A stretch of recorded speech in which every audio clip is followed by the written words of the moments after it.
الحمد لله رب العالمين والصلاة والسلام على أشرف الأنبياء والمرسلين نبينا محمد وعلى آله وصحبه أجمعين اللهم علمنا ما ينفعنا وانفعنا بما علمتنا وزدنا علما أما بعد السلام عليكم ورحمة الله وبركاته.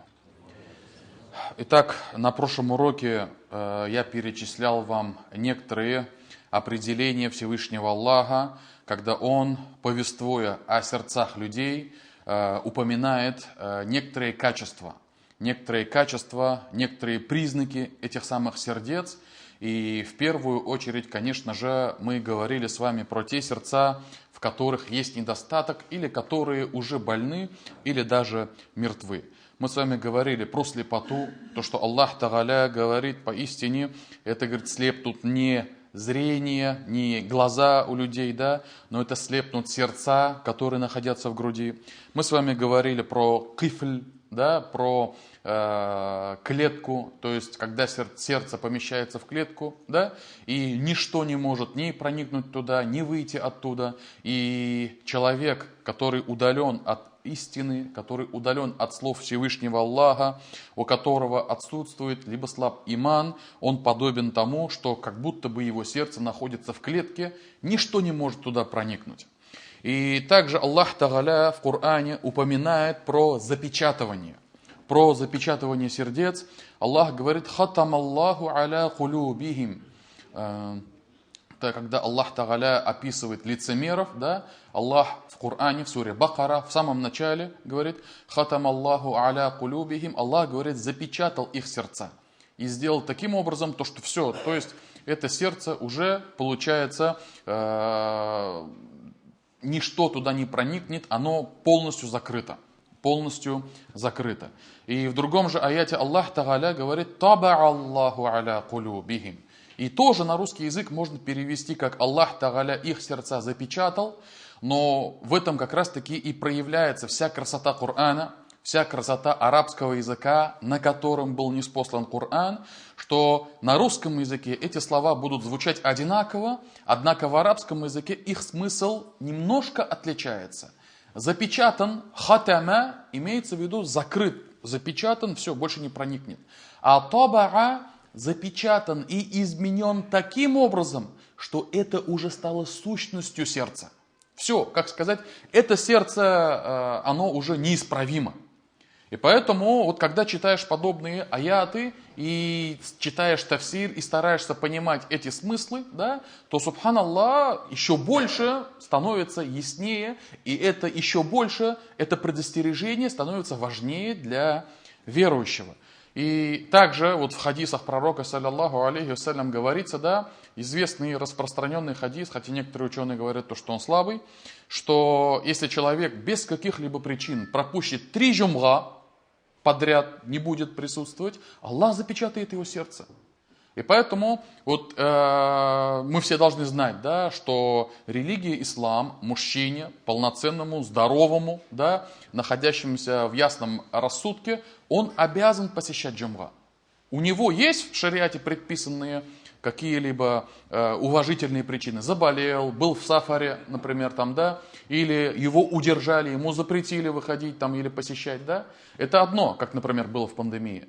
Но когда человек без уважительных причин пропускает 3 подряд джумга, то есть вероятность того, что этот человек все. Его сердце Аллах Тааля запечатает, оно больше никогда не раскроется.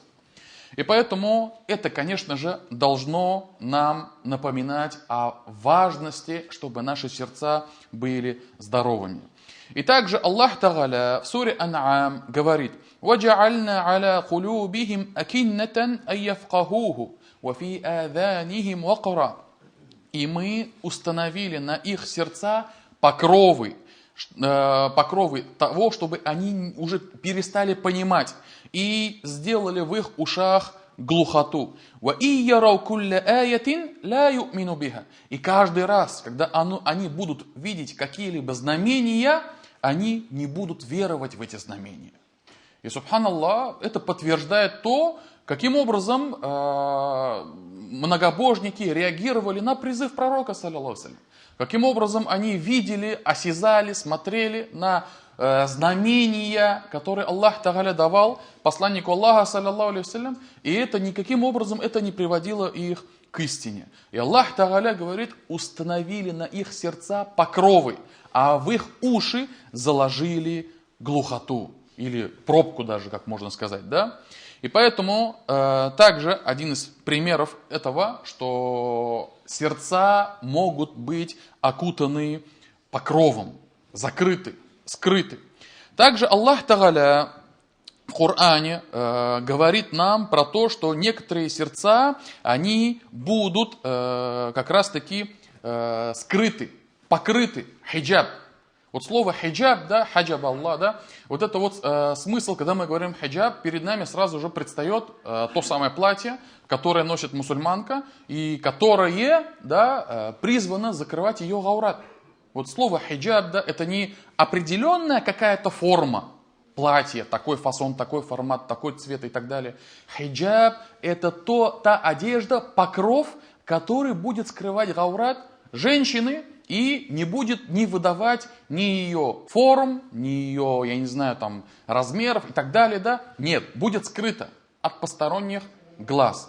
И таким образом, вот сегодня, да, как сказать, есть такая тенденция, какая-либо женщина хочет надеться, да, по-мусульмански, по-исламски, и вроде бы, да, этот гаурат закрыт весь, да, который должен быть закрываться. Но он, субханаллах, настолько облегает, что все видно, все понятно там, да. То есть это все сразу же становится явным на того человека, который посмотрел. И в итоге что получается? Казалось бы, хиджаб был призван для того, чтобы гаурат был закрыт и не был явным, а тут происходит наоборот, да. Он вроде и закрыт, но вроде все и видно, все ясно. И поэтому, конечно же, от такого хиджаба нужно идти в сторону полноценного хиджаба, который будет выполнять полную свою функцию, который шариат заложил в этот самый хиджаб.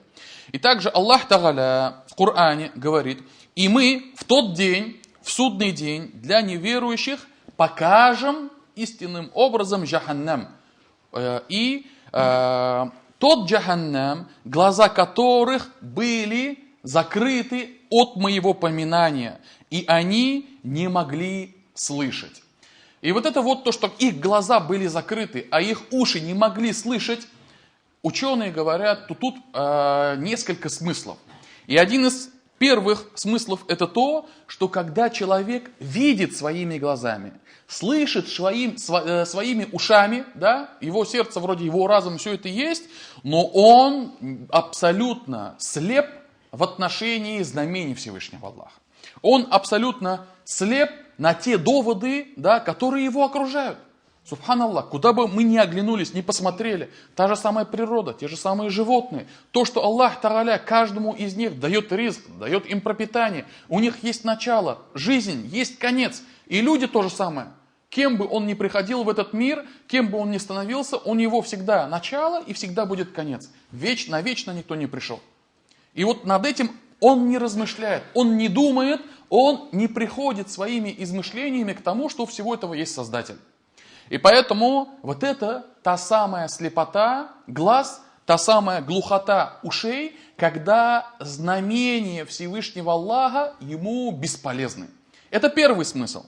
И второй смысл, когда понимание человека закрыто, скрыто, его глаза не могут понять и размышлять над Кораном, размышлять над аятом. Когда читает Коран, и этот Коран его не меняет. И от этого Корана он не содрогается. И вот это вот может проявляться как и у неверующих, так же и у мусульман.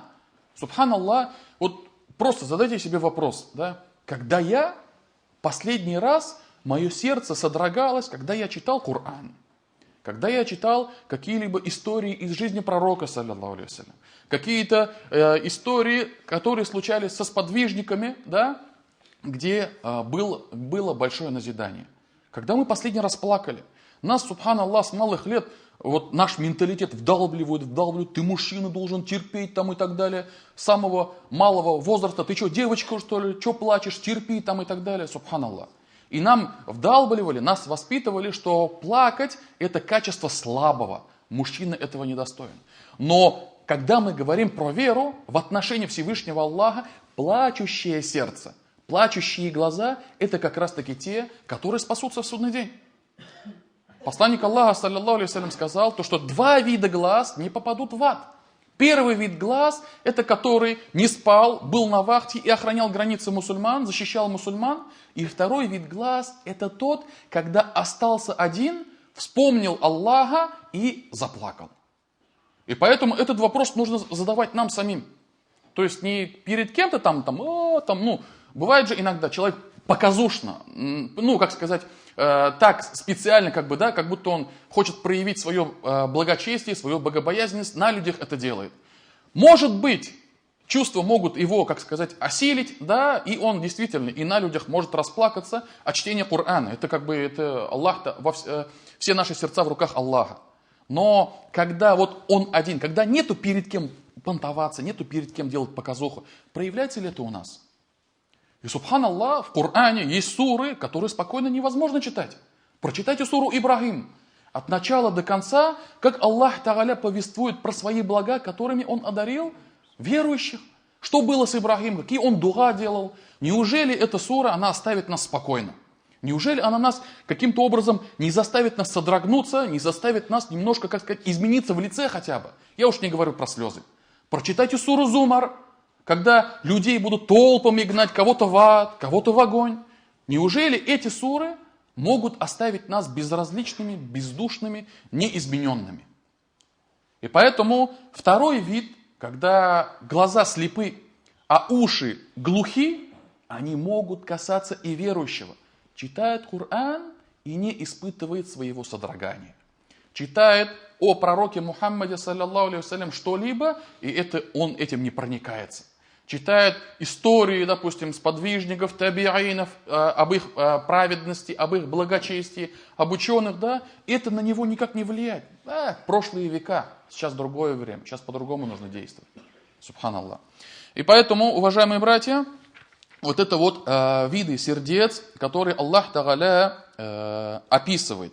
И также в Коране Аллах Тааля описывает состояние сердца, окутывание. Когда было сердце, есть сердце, но из-за того, что человек совершает какие-либо грехи, он потихоньку сам себя закрывает. Сам заматывается, сам закапывается. Аллах Тааля в суре Мутаффифин в 14 аяте сказал: «Калля балрана аля кулубихим ма кану яксибун». И их окутали, их сердца, те деяния, которые они совершали. То есть их поступки, их грехи сделали такими, что вокруг его сердца выстроился такой здоровенный забор. И все больше, и все выше, и выше, и выше. Свет не проникает, все. И в итоге остается вообще полная темнота. Посланник Аллаха, саллаллаху алейхи вассалям, в хадисах пророка, саллаллаху алейхи, приводит нам хадис, где сказано: поистине верующий раб Всевышнего, если он совершает какую-либо ошибку, то на его сердце ставится одна черная точка. И если же он избавится от этого греха, сделает таубе, покаяние, сделает истигфар, покается Всевышнему Аллаху, его сердце очистится.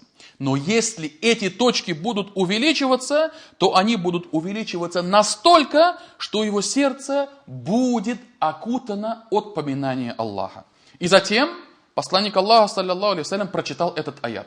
«Калля балрана аля кулубихим ма кану яксибун». И их сердца стали окутанными из-за их поступков, из-за их дел, которые они совершали. И поэтому, вот и сегодня, иншаллах, на татарской хутбе, да, я буду говорить про то, что малые грехи, они тоже влияют на человека. То есть у нас, в нашем понимании, сложилось такое впечатление, что самое главное, да, больших грехов остерегаться, или делать тауба, покаяние там и так далее. Малые сами по себе стирутся. Это не должно приводить нас к тому, что мы теперь легкомысленно относимся к малым. Большие грехи просто так не возникают. Большие грехи возникают, когда малых становится много. И в изречениях Аиши, по-моему, говорится, да, что малые грехи – это предвестники большого, а большие – предвестники неверия.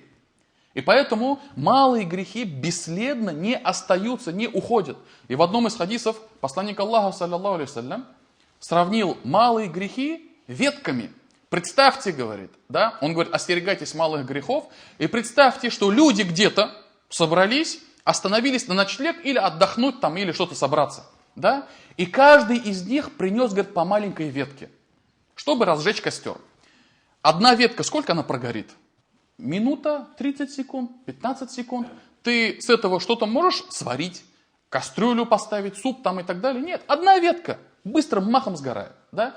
Но если каждый из людей, а таких людей будет много, будет по ветке приносить, в итоге может случиться такой костер, который хватит, чтобы человеку и запечь мясо, и сварить бульон там и так далее, и так далее. То есть можно сделать большой костер. И вот посланник Аллаха, саллаллаху алейхи вассалям, сравнивает для нас вот эти грехи с этими ветками. Да, малый грех. Да, он, иншаллах, будет прощен путем совершения джумга намазов, то, что происходило между джумга намазами, между двумя умрами, да, путем совершения от Рамазана до Рамазана, когда мы держим уразу, да, могут быть прощены. Но это не должно приводить к легкомысленности. Что я легко на это смотрю. Почему? Потому что каждый раз этот маленький грех, он будет на тебя влиять. Не будешь очищаться, не будешь от этого избавляться, он все больше и больше будет тебя окутывать. И как сказал Абдуллах ибн Мас'уд, ради Аллаху анху, он сказал, что каждый раз, когда совершается грех, пишется, ставится маленькая черная точечка на сердце. И это может продолжаться настолько, что все сердце станет черным. Все сердце станет непригодным или даже, может быть, уже мертвым. И поэтому пусть Аллах Тааля поможет нам очистить наши сердца. Пусть Аллах Тааля сделает нас осознанными, чтобы относились к своим грехам как к большой напасти, как к большой трагедии, от которой нужно избавляться, нужно уходить, нужно делать тауба, да, и искоренять эти самые пороки. И пусть Аллах Тааля сделает наши сердца чистыми, явными, искренними, и чтобы Аллах Тааля удалил из наших сердец черные точки. Субханак Аллахума бихамдик, ашаду алла иляха илля ант, астагфирука ва атубу илейк. И впереди у нас уже идут чистые сердца. Не думайте, что постоянно все плохо, черные сердца. Иншаллах, придут и белые, и чистые сердца, и как у себя узнавать эти самые признаки, или же над чем работать. Субханак Аллахума бихамдик, ашаду алла иляха илля ант, астагфирука ва атубу илейк. Азан.